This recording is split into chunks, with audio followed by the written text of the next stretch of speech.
یا جو آرٹیفیشل بال ہیں وہ کوئی لگوا لیتا ہے تو اب اس کو نکالنا ممکن نہیں رہے گا. تو اب یہ ان کے سر کا حصہ ہی کہلائیں گے. اس کے اوپر یہ اگر پانی ڈال لیں گے تو ان کا وضو غسل وغیرہ یہ ہو جائے گا. اچھا اپنے جیسے قول بتا رہے ہیں کہ جیسے اپنے ہی گدی میں بال ہوتے ہیں بعض اوقات، مطلب گدی کی طرف ہوتے ہیں، اس کی اجازت نہیں ملے گی. ہمارے تیسرے جو کالر تھے غالباً انہوں نے یہ ارشاد فرمایا تھا کہ میرے 5 بچے ہیں، 4 بیٹے ہیں، 1 بیٹی ہے. تو آگے عقیقے کے حوالے سے وہ کٹا وغیرہ کچھ انہوں نے لیا ہوا ہے. تو وہ 4 جو بیٹے ہیں اور 1 بیٹی ہے اس کے لیے پوچھ رہے تھے کہ پورا ہو جائے گا نہیں ہوگا. صحیح. دیکھیں عقیقے کا مسئلہ یہ ہے کہ عقیقے میں جو بہتر طریقہ کار ہوتا ہے وہ ہوتا ہے بچے کے لیے 2 بکرے کیے جائیں اور بچی کے لیے جو ہے وہ 1 بکری کی جائے. لیکن اگر کوئی اس کے برعکس کرتا ہے یا ہر ایک کے لیے 1 بکری بھی کرتا ہے یا 1 حصہ رکھتا ہے تو بھی اس کا یہ ہو جائے گا، عقیقہ ہو جائے گا. تو اب یہ اگر بچہ گائے کا بچہ یا بیل جو بھینس کا بچہ ہے جو بھی ان کا تھا، تو اگر وہ قربانی کی شرائط پہ پورا اترتا ہے، 2 سال کا ہے وہ، تو عقیقے کے لیے بھی یہی شرط ہے، یہ قربانی کے لیے شرط ہے. تو اگر وہ بچہ جو ہے 2 سال کا پورا ہے، قربانی کے جانور جیسی شرائط اس کے اندر پوری پائی جاتی ہیں، اگر یہ نیت کر لیتے ہیں کہ ہر بچے کے لیے 1 ہی ہے، صحیح، تو چونکہ 5 حصے ہوں گے، 2 نفلی ہو جائیں گے، تو اس طرح عقیقہ ہو جائے گا. یا اس طرح کرتے ہیں کہ 1 بچی ہے اور 3 بچوں کے لیے وہ 1 حصہ کرتے ہیں، تو اس طرح یہ جو ہے وہ 4 حصے ہو جائیں گے اور 1 بچے کے 2 کر لیتے 6 ہو گئے. تو 2 بچوں کے لیے نیت کر لیں کہ 2 حصے، 2 لڑکوں کے لیے حصہ کر لیں 1 اور لڑکی کے لیے 1، تو اس طرح یہ 7 حصے ہو جائیں گے. تو ان کا یہ عقیقہ ہو جائے گا اس طرح. لیکن یہ یوں نیت نہیں کریں گے کہ اس میں جو ہے وہ 4 بچوں کے لیے 2 حصے اور 1 کے لیے 1، تو اس طرح عقیقہ نہیں ہوگا ان کا. تو بچی کے لیے 1 کا کریں، 2 بچوں کے لیے بھی 1 کا کریں اور 2 کے لیے 2 کا کر لیں. اس طرح ایک بڑے جانور کے اندر جو ہے وہ ان کا یہ 7 حصے ہو جائیں گے. سر رمضان شریف کا مبارک مہینہ جب آتا ہے تو بچپن سے آپ نے بھی سنا ہوگا، ہم لوگوں نے بھی سنا ہے، مختلف لوگ اس کے نام رکھ دیتے ہیں. یعنی رمضان کا مہینہ جب آتا ہے تو ظاہر اس کے اندر بھوکے بھی رہتے ہیں، پیاسے بھی رہتے ہیں. جیسے ایک میسیج یہ چل رہا ہے کہ میرا نام شعبان ہے، میرا جو پڑوسی ہے وہ رمضان ہے، آپ کے گھر آ رہا ہے، اس کے 2 بیٹے ہیں، روزہ، اس کا 1 بیٹا جس کا نام روزہ ہے اور 2 بیٹیاں ہیں، سحری و افطاری. اس طرح کر کے مختلف وہ بنا کر اس حوالے سے ارشاد فرمائیں رمضان کی بے حرمتی ہے کیا ہے؟ دیکھیں اس کو بے حرمتی تو نہیں کہیں گے، نہ اس میں کوئی اس کی توہین کا ارادہ ہوتا ہے، لیکن اس طرح کے SMS سے بچنا ہی چاہیے. یعنی چونکہ ایسی کوئی بات ہی نہیں ہے، شعبان نے اس طرح کوئی بات کہی نہیں ہے کہ میرا نام شعبان تو میرا بھائی یا میرا پڑوسی جو ہے وہ رمضان، ایسا جب ہے ہی نہیں، وارد نہیں ہوا. تو اس طرح کے SMS کرنے سے یہ بچنا چاہیے، ایسے SMS نہیں کرنا چاہیے. اس سے ہٹ کر جو ہے وہ ایک SMS یہ چلتا ہے، یہ تو فرسٹ ٹائم میں نے تو سنا ہے جو آپ نے بتایا ہے. ایک SMS یہ چلتا ہے عام طور پر کہ رمضان کے مہینے کی جو خوشخبری دے گا وہ اس کے لیے جو ہے وہ اپنا جنت لازم ہو جائے گی، جنت واجب ہو جائے گی. اسلامی مہینوں میں چلتا ہے، یہ چلتا ہے. تو یہ اس طرح کا SMS یہ ناجائز و حرام ہے. ایسی کوئی حدیث جو ہے وہ موجود نہیں ہے کہ جس میں رمضان کے آنے کی وجہ سے یا کسی اور مہینے کے آنے کے لیے جو ہے وہ بشارت دی گئی ہو کہ اس کی وجہ سے جنت واجب ہو جاتی ہے. ایسا ہرگز نہیں ہے. اس سے بچنا چاہیے. لوگ بڑے جو ہے وہ جوش و خروش کے ساتھ کرتے ہیں کہ میں نے آپ کو سب سے پہلے مبارکباد دی ہے، حالانکہ وہ حدیث پاک ہے ہی نہیں. صحیح. تو ایسی حرکت بالکل نہیں کرنی چاہیے. آپ کے جو اسلامی SMS ہیں، اس طرح کے SMS خاص طور پر اس کی علماء سے آپ جو ہے وہ ویریفیکیشن کروا لیا کریں، معلوم کر لیا کریں کہ ٹھیک بھی ہے یا نہیں ہے. ایسے ہی اس کو آگے نہ بڑھایا کریں. تو اس طرح کے SMS چلانا جو کہ جس کی شرعاً کوئی حقیقت نہیں ہے، یہ غلط بات کو پھیلانا ہے، تو لہٰذا اس سے بچنا چاہیے. جی کورس دیجیے. مفتی صاحب سے میرا یہ سوال یہ ہے کہ دیکھیے میں بہت ہی گنہگار ہوں، تو گناہ کرتا ہوں، توبہ کرتا ہوں، گناہ کرتا ہوں، توبہ کرتا ہوں. قسمیں کھائی تھی، قسمیں بھی ٹوٹ گئی، قرآن کی قسم بھی کھائی تھی وہ بھی ٹوٹ گئی. اور مجھے بتا دیجیے قرآن کا کفارہ کیسے ادا کروں. تو پلیز آپ سے ریکویسٹ ہے کہ مجھے نا ایسا کر دیجیے کہ میرے دل میں مدینہ ہو جائے انشاءاللہ سر. جی اگلی کال. السلام علیکم ورحمۃ اللہ وبرکاتہ. وعلیکم السلام ورحمۃ اللہ وبرکاتہ. میں محمد اتحاد اتاری کشمیر سے بول رہا ہوں. میرا سوال یہ ہے کہ اگر عام زکوٰۃ میں کسی کو راشن چاول وغیرہ آٹا دیں اور یہ دے سکتے ہیں، یہ جائز ہے یا نہیں؟ السلام علیکم ورحمۃ اللہ وبرکاتہ۔ وعلیکم السلام ورحمۃ اللہ وبرکاتہ۔ انشاءاللہ عرض کرتے ہیں۔ جی اگلی کال۔ السلام علیکم ورحمۃ اللہ وبرکاتہ۔ وعلیکم السلام ورحمۃ اللہ وبرکاتہ۔ میں ناصر بات کر رہا ہوں کراچی سے۔ میرا سوال یہ ہے کہ زکوٰۃ تولے کے اوپر کتنی ہے؟ انشاءاللہ عرض کرتے ہیں۔ جی اگلی کال۔ السلام علیکم، وعلیکم السلام ورحمۃ اللہ وبرکاتہ۔ میں سعید کمانڈو میر پوخا سے بات کر رہا ہوں۔ میرا سوال یہ ہے کہ رشوت لینے والا اور دینے والے کے لیے کیا حکم ہے، رہنمائی فرما دیں۔ انشاءاللہ عرض کرتے ہیں۔ گناہ گار ہوں، توبہ کرتا ہوں، پھر گناہ کرتا ہوں، کون قسم بھی کھائی قرآن پاک کی۔ قسم بھی کھائی کیا؟ دیکھیں گناہ سے بچنا تو لازم ہے، کیونکہ گناہ اللہ تبارک و تعالیٰ کی نافرمانی ہے، تو اور اللہ تبارک و تعالیٰ کریم ہے، وہ مالک پروردگار ہے، تو اس کی نافرمانی سے بچنا ہر بندے پر لازم ہے۔ لہذا اپنے آپ کو گناہوں سے بچانا یہ ضروری ہے، اور جب بھی گناہ ہو جائے تو اس پر توبہ کرنا یہ ضروری ہے۔ ٹھیک۔ اب یہ جو اپنی کنڈیشن بتا رہے تھے کہ میں توبہ کرتا ہوں پھر گناہ کرتا ہوں، تو اولاً تو یہ توبہ کا مفہوم سمجھ لیں کہ توبہ کے بارے میں کئی دفعہ ہم اپنے سلسلے میں بتا چکے ہیں کہ توبہ کا مطلب ہوتا ہے اپنے پچھلے گناہ پر نادم ہو کر آئندہ نہ کرنے کا پختہ ارادہ کرنا۔ ٹھیک۔ یعنی بندہ پختہ ارادہ کرے کہ میں آگے نہیں کروں گا، اللہ رب العزت سے اس بات کا اظہار کرے کہ میں نے یہ کام آئندہ نہیں کرنا۔ تو اگر اس طریقے سے یہ توبہ کرتے ہیں، پکی سچی توبہ کر لیتے ہیں، اس کے بعد جو ہے بتقاضۂ بشریت ان سے گناہ ہو جاتا ہے، تو پھر اس صورت میں یہ دوبارہ توبہ کریں اسی انداز کی، تو پھر اس دوبارہ گناہ ہو جاتا ہے تو بار بار توبہ کرتے رہیں۔ لیکن توبہ کے لیے جو بنیاد ہے وہ یہ ہے کہ اول تو اس پر شرمندگی ہونی چاہیے، اور پھر آئندہ نہ کرنے کا پکا ارادہ ہونا چاہیے۔ تو اس طرح اگر 1000 بار بھی ہو گیا تو اللہ تبارک و تعالیٰ یہ معاف فرمانے والا ہے۔ حدیث پاک کے اندر ہے کہ اگر ابن آدم جو ہے اپنے گناہوں سے زمین و آسمان کو بھر دے اور پھر میری بارگاہ میں توبہ کرے تو بھی میں اس کے گناہوں کو معاف کر دوں گا، ٹھیک ہے۔ لیکن وہی بات کہ توبہ کا مطلب یہ ہے کہ آئندہ آپ نے وہ گناہ نہ کرنے کا پکا ارادہ کیا ہوا ہے، ورنہ جو گناہ پہ قائم رہ کر جو ہے وہ اللہ تبارک و تعالیٰ سے توبہ کرتا ہے، تو حدیث پاک میں فرمایا کہ ایسا شخص جو ہے وہ اپنے رب عز و جل لہٰذا اس پر اس سے بچنا یہ لازم ہوگا۔ اور انہوں نے جو قسم کھائی ہے، اگر تو واقعی اس طرح قسم کھائی تھی کہ میں قرآن کی قسم کھاتا ہوں کہ آئندہ یہ گناہ نہیں کروں گا، اور پھر اس کے بعد وہ گناہ کر بیٹھے ہیں، تو اولاً تو گناہ سے توبہ کرنا ہوگی، اور ساتھ ہی ساتھ جو قسم کھائی ہے اس کا کفارہ بھی ان کو دینا ہوگا، یعنی 10 مسکینوں کو 2 وقت کا کھانا یہ ان کو کھلانا ہوگا۔ ٹھیک۔ اور توبہ کے حوالے سے جو مفتی صاحب نے مدنی پھول ارشاد فرمائے، یعنی ایک بہت پیارا مدنی پھول ہے، میں چاہ رہا تھا مدنی چینل کے ناظرین کو عرض کر دوں کہ توبہ فائدے سے خالی ہے ہی نہیں، جو اس کی شرائط ہیں اس کے مطابق توبہ کر لی جائے، کیونکہ ہمیں نہیں پتہ کہ اب کی بار توبہ کرنے کے بعد میں زندہ رہوں گا یا نہیں۔ مثال کے طور پہ آپ نے توبہ کی اور توبہ کرنے کے بعد ہی کچھ دنوں کے بعد یا کچھ لمحوں کے بعد موت واقع ہو گئی، تو موت جو ہے وہ توبہ پہ ہوگی، تو لہذا بتقاضۂ بشریت اگر گناہ ہو جائے تو آدمی کو توبہ کرنے سے غفلت نہیں کرنی چاہیے کہ پتہ نہیں کہ توبہ کے بعد ہی انتقال ہو جائے اور آدمی کی موت توبہ پہ ہو۔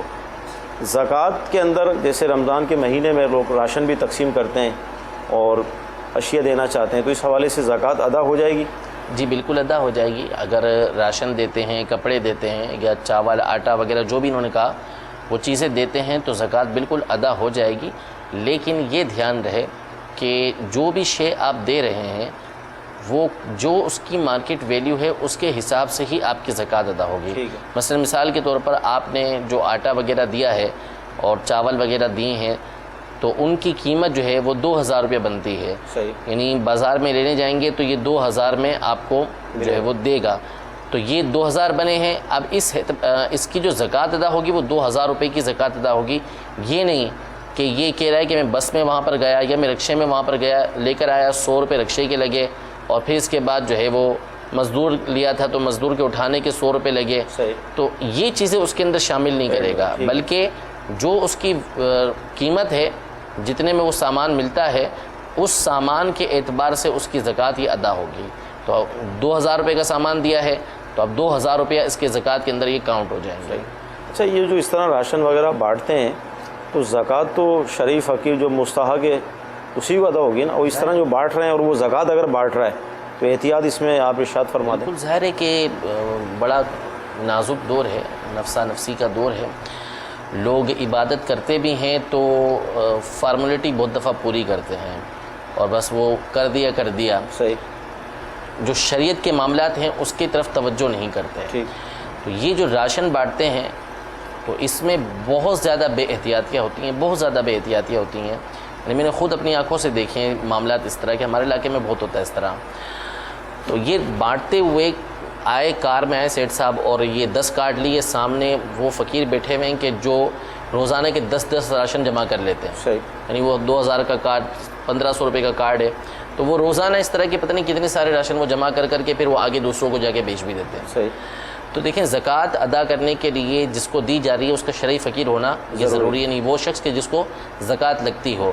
اب ایک تو ہے کہ آپ کو معلوم ہے کہ یہ شرعی فقیر ہے، دوسرا یہ کہ آپ کو معلوم نہیں ہے، اب وہ فقیروں کی لائن میں لگ کے آپ سے سوال کر رہا ہے کہ مجھے بھی زکوٰۃ آپ دیں، اور آپ کا دل اس پر جمتا ہے، صحیح ہے، آپ نے تحریک کی اور سوچا آپ نے کہ بھائی یہ فقیر لگتا ہے، اور یہ سوچ کر آپ نے زکوٰۃ دے دی، تو اب وہ بھلے سے فقیر نہ ہو، شرعی فقیر نہ ہو، لیکن آپ کی زکوٰۃ ادا ہو جائے گی۔ صحیح۔ لیکن یہ جو گھوم رہے ہوتے ہیں یا جو لائن لگا کے بیٹھے ہوتے ہیں تو ان میں اکثریت وہ ہوتی ہے کہ جو زکوٰۃ کی مستحق ہی نہیں ہوتی، صحیح۔ یہ پیشہ ور لوگ ہوتے ہیں۔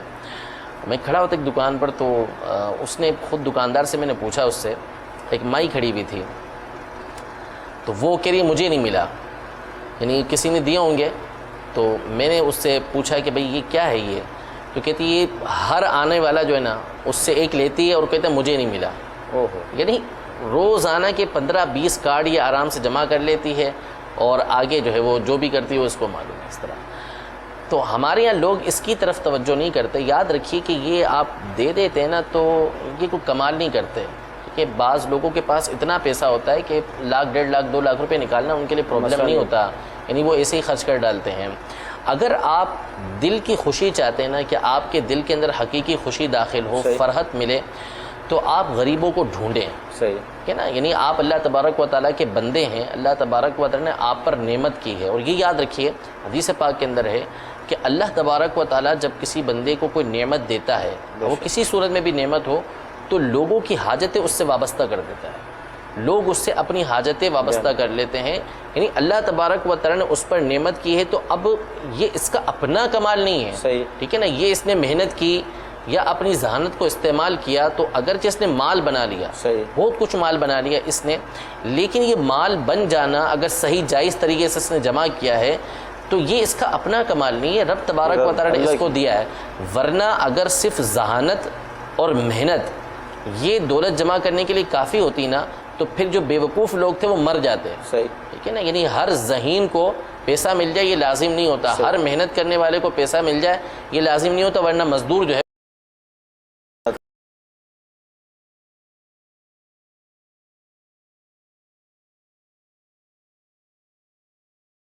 آپ پر انعام کیا تو اب لوگوں کی حاجتیں بھی آپ سے وابستہ کر دی ہیں، تو آپ کا کام ہے کہ آپ لوگوں کی حاجت روائی کریں، صحیح، آپ ڈھونڈیں، آپ ڈھونڈ کے جائیں، آپ جو غریبوں کی بستیاں ہوتی ہیں، غریبوں کے علاقے ہوتے ہیں، اس میں جا کے باپا نے بھی ارشاد فرمایا اس دفعہ مدنی مذاکرے کے اندر کہ لوگوں کو تلاش کرنا چاہیے، تلاش کر کے جا کے دیں، تو پھر آپ دیکھیں کہ آپ کو کسی دل کے اندر خوشی داخل ہوتی ہے۔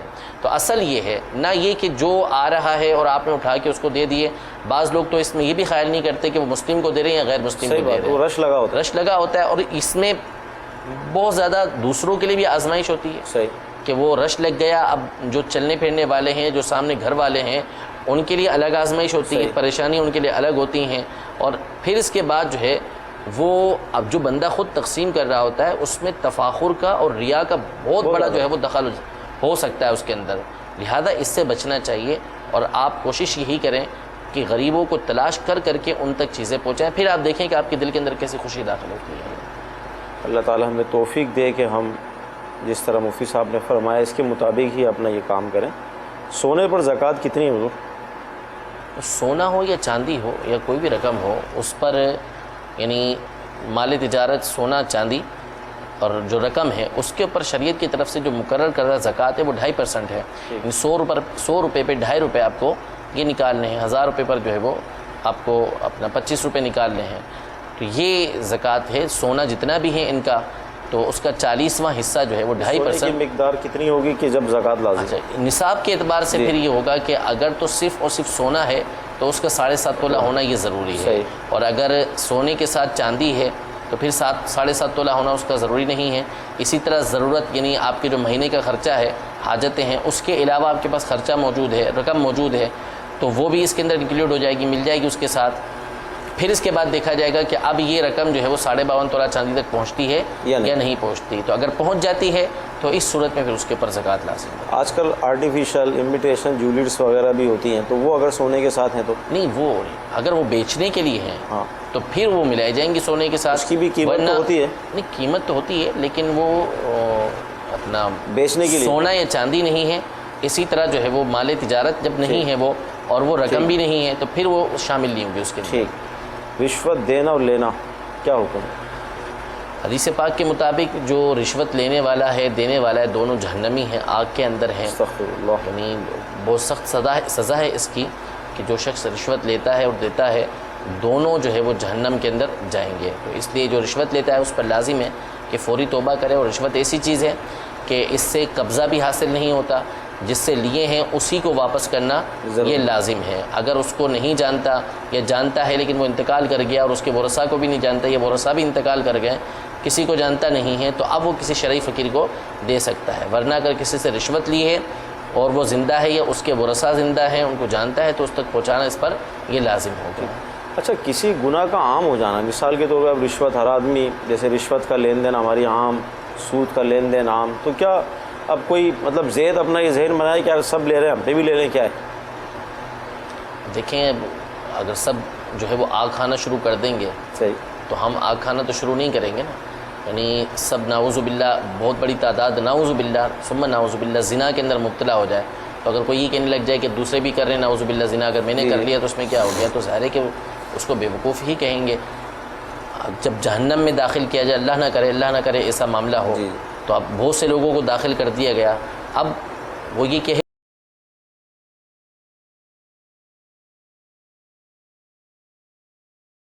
اپنے بیٹی کو فدیہ بنانے کے لیے تیار ہو جائے گی، اپنی اولاد کو فدیہ بنانے کے لیے تیار ہو جائے گی کہ بھلے یہ جہنم میں جائے میں بچ جاؤں۔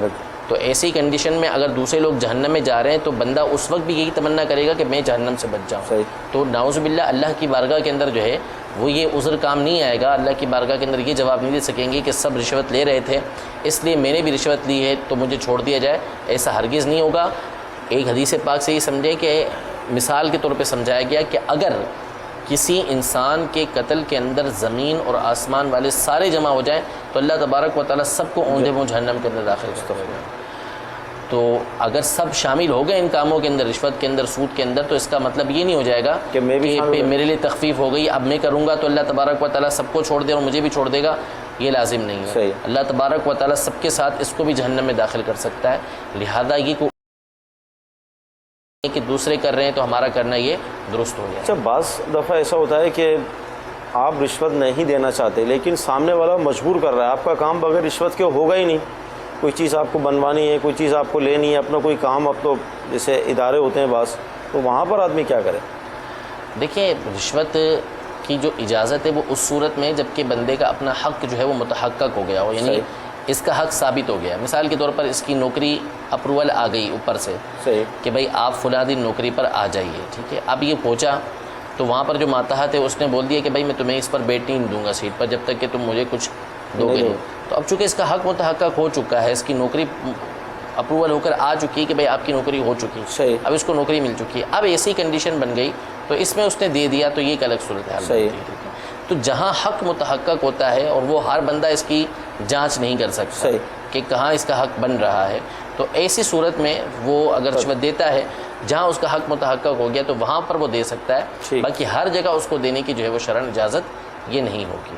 اور یہاں بھی ہم مدنی چینل کے ناظرین سے یہی عرض کریں کہ جب بھی اس طرح کی صورتحال میں آپ گرفتار ہو جائیں تو مفتیان کرام سے رجوع کریں، معلومات کریں، اس کے بعد ہی اگلا اسٹیپ، اگلا قدم آپ اٹھائیں، اپنے تئیں خود فیصلہ نہ کریں کہ اب میرے لیے جائز ہو گیا اور میں رشوت دے کر اپنا یہ کام نکلوا لوں، تو ایسا خود نہ کریں، پہلے مفتیان کرام سے دارالفضل سنت میں فون کر معلومات کر لیں، اس کے بعد جو آپ کو حکم ملے اس پر عمل کیجیے۔ جی اگلی کال۔ السلام علیکم ورحمۃ اللہ وبرکاتہ۔ وعلیکم السلام ورحمۃ اللہ وبرکاتہ۔ محمد صادق اتاری عرض کر رہا ہوں UAE سے۔ قبلہ مفتی صاحب سے یہ سوال کرنا ہے کہ ہم لوگ بچہ اڈاپٹ کرنا چاہتے ہیں، یعنی بچہ گود لینا چاہتے ہیں، تو اس حوالے سے شرعی رہنمائی فرما دیں۔ تو اگر بیٹا لیا جائے شرعی حکم کیا ہوگا، کیا مسائل ہوں گے، اور بیٹی لی جائے تو کیا شرعی حکم ہوگا، شرعی احکامات کیا ہوں گے۔ جی اگلی کال۔ السلام علیکم ورحمۃ اللہ وبرکاتہ۔ وعلیکم السلام ورحمۃ اللہ وبرکاتہ۔ نوید اتاری فیضان زمزم ایلسی سے عرض گزار ہوں۔ یہ ارشاد فرمائیں کہ جو اسلامی بھائی 3 سال سے روزے نہ رکھ سکے وہ روزوں کا کفارہ کیسے ادا کرے اور اس کی کیا ترکیب ہوگی؟ السلام علیکم ورحمۃ اللہ وبرکاتہ۔ وعلیکم السلام ورحمۃ اللہ۔ پہلے جو کالر تھے ہمارے وہ شاید بچہ اڈاپٹ کرنے کے حوالے سے کہہ رہے تھے، گود لینے کے حوالے سے۔ دیکھیں بچہ جو لینا ہے وہ گود لینا جائز ہے کہ بچہ آپ گود لے لیں، لیکن اس کی کچھ شرائط ہیں کہ بچے کو جب گود لیا جاتا ہے تو اس میں بعض بے احتیاطیاں کی جاتی ہیں۔ پہلی بات یہ یاد رکھیے کہ بچے کو جب گود لیں گے تو اس کا مطلب یہ نہیں کہ آپ حقیقی اس کے والد بن گئے، لہذا آپ پر لازم ہے کہ اس کے باپ ہی کی طرف اس کو منسوب کریں گے۔ اس کے جو بھی کاغذات بنیں گے اس کے اندر اس کے باپ ہی کا، اصل باپ ہی کا نام اس کے اندر لکھا جائے گا۔